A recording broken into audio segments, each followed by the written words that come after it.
Society's kind of like a video essay. Hear me out. In June of last year, episode 1 of The New Norm, styled as X's first animated sitcom, was released on the platform formerly known as Twitter. The show follows a conservative family trying desperately to stay sane in today's hopelessly woke America, and having a few laughs along the way. Hey, pronoun, this bud's for you. Ha! Sample plotlines include a non-binary re-education officer indoctrinating Norm, our protagonist, who was arrested for not being woke enough, a DEI hire accidentally killing Vladimir Putin, and gay beer. Obviously, plenty of people have talked about The New Norm on YouTube already. In 2025, this isn't beating a dead horse so much as it is digging that horse's grave up and half-heartedly smacking the dust that used to be its skeleton, but it remains a good case study in efficiency, an anemic portrait of a form utterly dominated by its ends. Because The New Norm was never a web series, not really. It's web series as engagement farming, web series as marketing device. The cast are conservative influencers, not voice actors. The show's creators are primarily marketers and political consultants. Akiva Prell, then going by Michael Prell, did write one book nearly 15 years back, Underdogma: How America's Enemies Use Our Love for the Underdog to Trash American Power. Supposedly a work of political analysis, though that label feels a little generous. His day job is running Creative Capital, a firm that creates free ad campaigns in exchange for a huge split of their clients' profits, and whose website boasts an endorsement from Likud. You know, Israel's genocide party. That begins to make more sense when you realize Akiva also runs AGNC Group, which, judging from their website, is a rabidly fascistic political marketing firm, boasting to be, among other things, the brains behind the shifting of Jewish voters in Canada from left to right. Cool. Co-creator Sophia Prell, perhaps Akiva's wife, it's unclear, seems to claim some experience or interest in screenwriting, but the only evidence of this is a profile on a writer's social network site, which links back to Akiva's marketing firm. Not a passion project, this one then. Further information around the show's development is scarce. Now deleted and Wayback Machine excluded posts on a proto-New Norm website called Woke World credit a Yariv Newman as the artist, someone who, as one Reddit post suggested last year, might not even exist. Regardless of who put the show together though, it's clearly been done on the cheap. The project became infamous in part due to that very AI-sounding theme song. The new norm ain't the same as the old norm. I'm the old norm. I want normal beer. Other posts on Woke World did get screenshotted, including a business plan pitch deck of sorts, which makes it clear short-term profitability via culture war virality was always the only goal here. Hence the premise, the Musk and X glazing, and the stars. The proposition's attractive enough to a JP Sears or Dave Rubin, right? Plug your mic in, do some line reads, retweet the thing when it gets made, and we both get to ride each other's algorithmic coattails. The screenshots also reveal that, at one point, the intention had been to release full 20-minute episodes. Clearly, though, micro-length runtimes better served the show's purposes, because The New Norm doesn't care about telling stories or being a sitcom. Obviously, it just wants to go viral, and you go viral in clips. If you pack the buzzwords and caricatures in tight enough, you get more or less the same viral potential with a 3-minute drop as you would with a longer one. So why bother picking up the Kremlin's role as Dave Rubin's pay pig in exchange for 5 times more lines? Why bother spending another 200 quid on Fiverr to get that other 15 minutes animated? Remember, the show isn't the goal. The ad revenue is the goal. The marketing is the goal. So, keep it short. Keep it cheap. Keep it efficient.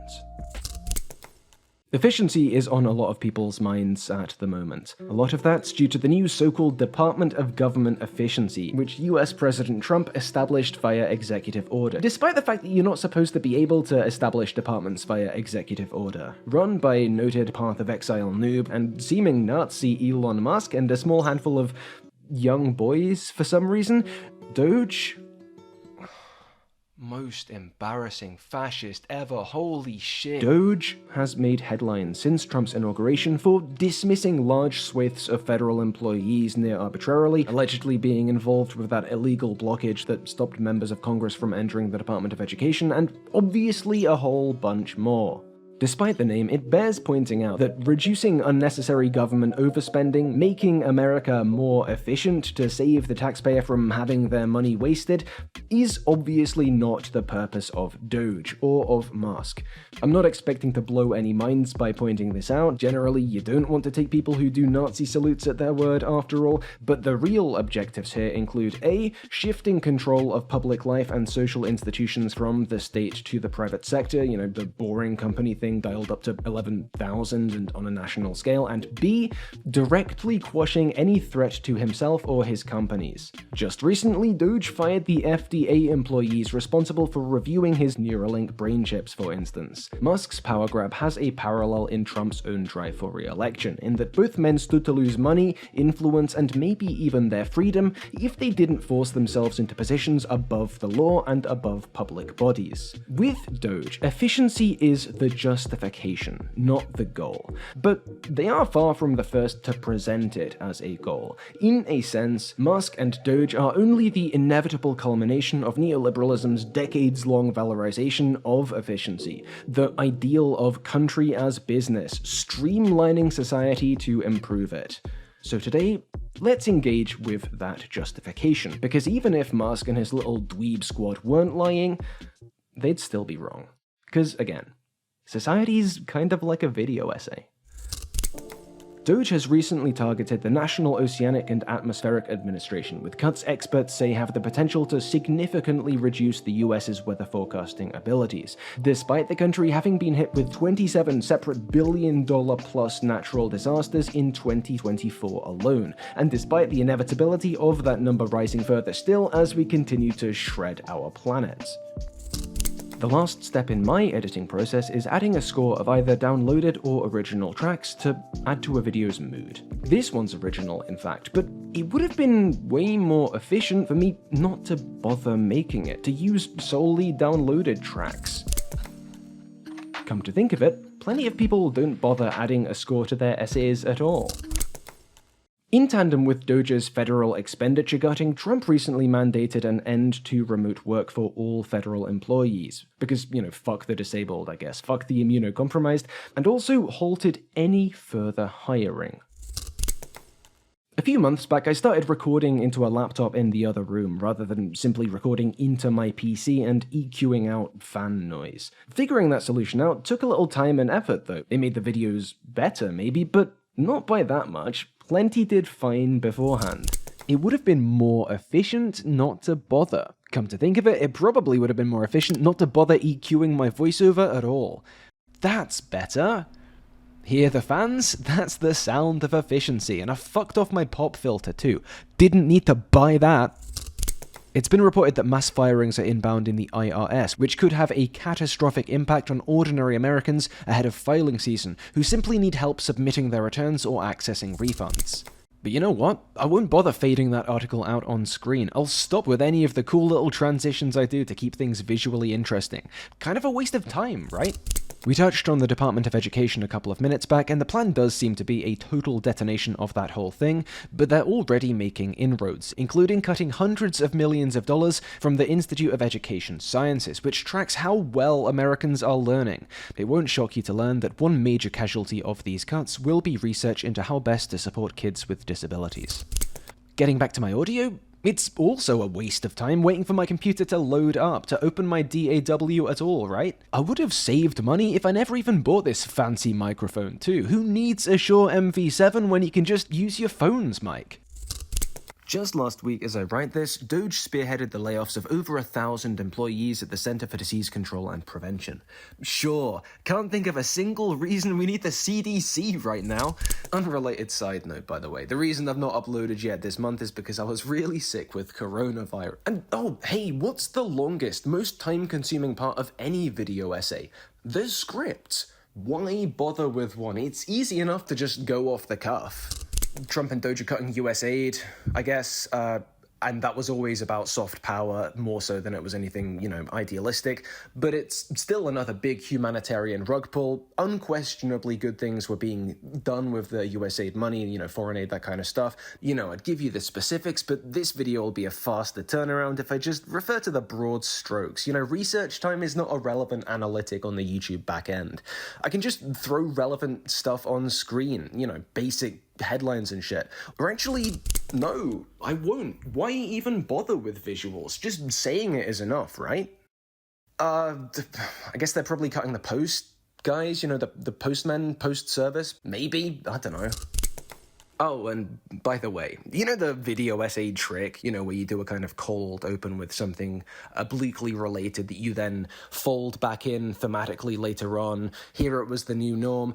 Well, fucking psych. We're not bringing the new norm back. We're done with the new norm. Sure, I could tie it in explicitly. That'd probably be pretty fun. But this video will get done quicker if I don't. And I'm already over the 8-minute mark. I can already put ads in. Look, here's one now for some of you. So yeah, we're just gonna let the new norm fucking dangle because that's the efficient thing to do. And on that note, I don't think I'll bother doing subtitles for this bit either. Sorry, hearing impaired viewers. I know I have some of you, but you're not statistically significant, so I guess you're not worth my time either. But why stop there? Why even talk at all? But is this what you like? Is this what you want to be watching? Is this what you hoped it'd be when you clicked on the thumbnail? No, right? Because video essays aren't meant to be a black screen, aren't meant to be unscripted rambles. They're meant to be video essays, and society isn't meant to be bare bones, economized, streamlined, run like a business in the midst of an asset strip. It's meant to be a society. Doing anything is effort, is potentially a waste of time. The natural tendency of the universe is entropy. Anything you love, anything that makes you feel, that makes you glad to be alive, started out as inefficiency. By its logic, any effort to resist this new devouring force of neoliberal techno-fascism is inefficient, hard, far from guaranteed to work, and the personal risk-reward balance skews precipitously toward the former. But do we need efficiency? Or do we need effort? Hey, that's that. Come back next week for the video about how the fucking new norm guy helped Benjamin Netanyahu get elected. That is a joke. I'm not making that video. It might be true though? Anyway, don't worry. This isn't what I've spent my whole February doing, so bigger, more normal video coming soon. And if you got anything out of this, why not join me in thanking my supporters on YouTube and Patreon now? Especially Hanan, Daniel Goldhorn, Something Capitalism Bad, Thomas R, and Weirdy Beardy, who give me the room to try stuff like this out. Stay safe, everyone, and stay inefficient.